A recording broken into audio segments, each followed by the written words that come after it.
on how to proceed with regard to this issue. Certainly to myself as one of the few non-legal persons in the committee, it is patently clear that the law is explicit in this regard. So I would like to make, I think the decision of the committee is that we will adjourn the sitting today without taking the supplementary budget, to indicate that, and I think all members have indicated availability, we're willing to meet at any point, whether it's tomorrow or whichever day, to get this done, but that there are some issues that need to be tidied up with regard to the inclusion of the Auditor General and the Planning Institute into this process as is prescribed by law. So we are going to adjourn. I'm going to ask the Ministry of Finance to go back, seek advice from the Solicitor General, and to advise us. And I will have the clerk advise the members of the committee as to the earliest date we are willing to engage at any point in time that they are ready. I don't know, FS members, are there any comments? If yes, Member Dalrymple. Thank you, Chairman. From my understanding and the reading of the Act, certain adjustments have to be done, and that we are willing as PAAC, but I think that we have to wait on the guidance of the Solicitor General, whether parliamentary hearing will be called, whether we'll meet back, get some guidance as to how it is done.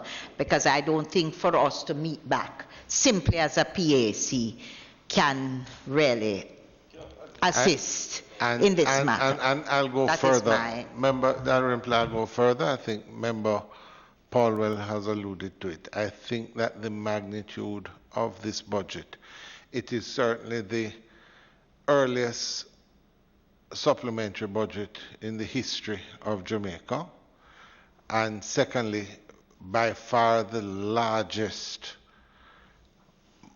alteration of a budget that we have ever seen.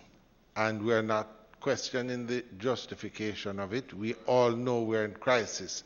However, given what is happening and the effect it will have on Jamaica, not just this year, but over the next 5 years, it is important for us to ensure that the steps we take are taken properly. And quite frankly, what may be necessary, while the PAAC will be by law included in the process, I think that the minister has got to properly be advised that that when we table our report and the Finance Committee looks at this, that this supplementary budget should be treated almost like the laying of the estimates of expenditure, that there's no ministry that goes untouched, and the implications of that are such that persons must be comfortable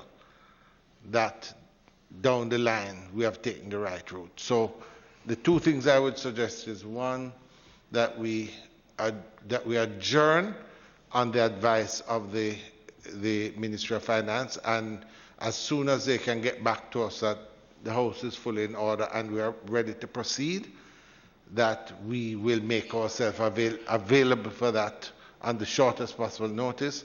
But secondly, that the Ministry of Finance, and in particular the Minister of Finance, treat this budget with the importance that it is due. Chair, I just want to... I have Member Paul and Member Phillips. In addition, Chairman, and even though it was stated earlier, it should be a part of the summary that the Ministry will be writing to the Auditor General formally on the matter, and we would love to get a response from that office even before we contemplate moving forward. Member Palmer, no, it's a discussion I had myself and Member Dalrymple, who was advising me as legal counsel. But Member Dalrymple, no, I was saying one of the things that we want to be clear is that the advice of the Solicitor General should accompany the estimates here. That's part of your deliberations, because she's going to determine independently whether the figures that are given are correct. And two, sorry, what did I say? No, sorry, let me repeat my mistake.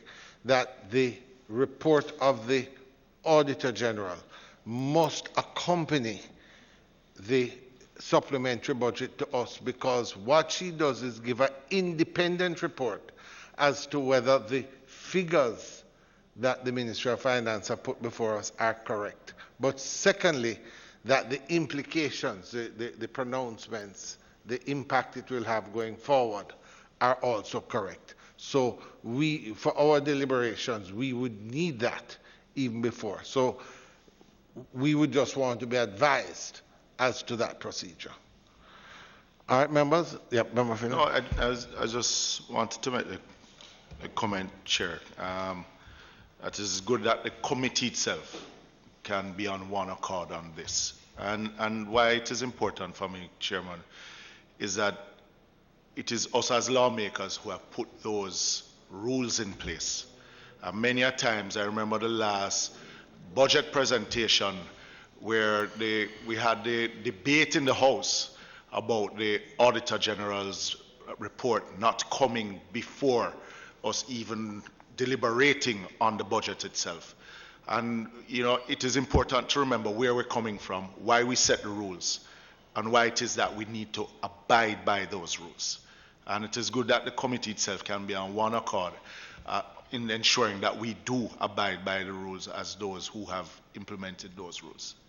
Member Jackson? Yeah, just briefly, my point is really a follow-on to Member Phillips' point, is that we all agreed across the aisle to these legislative provisions as we accepted that for Jamaica's financial management going forward, we must adhere to certain statutory legal guidelines, and the importance of ensuring that we make these formal adjustments before going forward is the message that we send to the international financial community, that we are a country that will adhere to the legislative stipulation and we will not arbitrarily breach them. And so it is good that right across in this committee to begin with, there's a consensus that we must observe. I mean, what we do must always be in conformity with what the legal provisions are. All right. With that, thank you, Member Jackson, Member Phillips. All right. So, members, FS, we await announcement from you.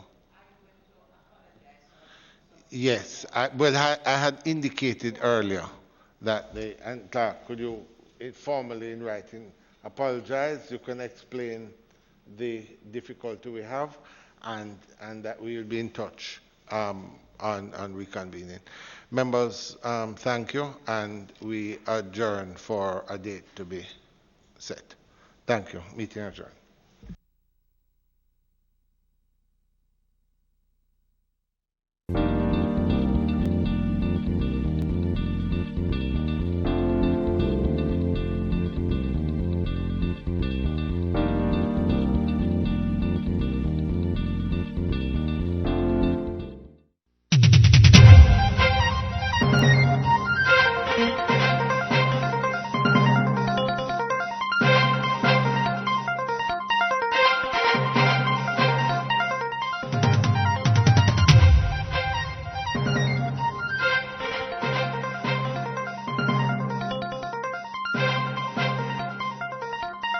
It's Wednesday.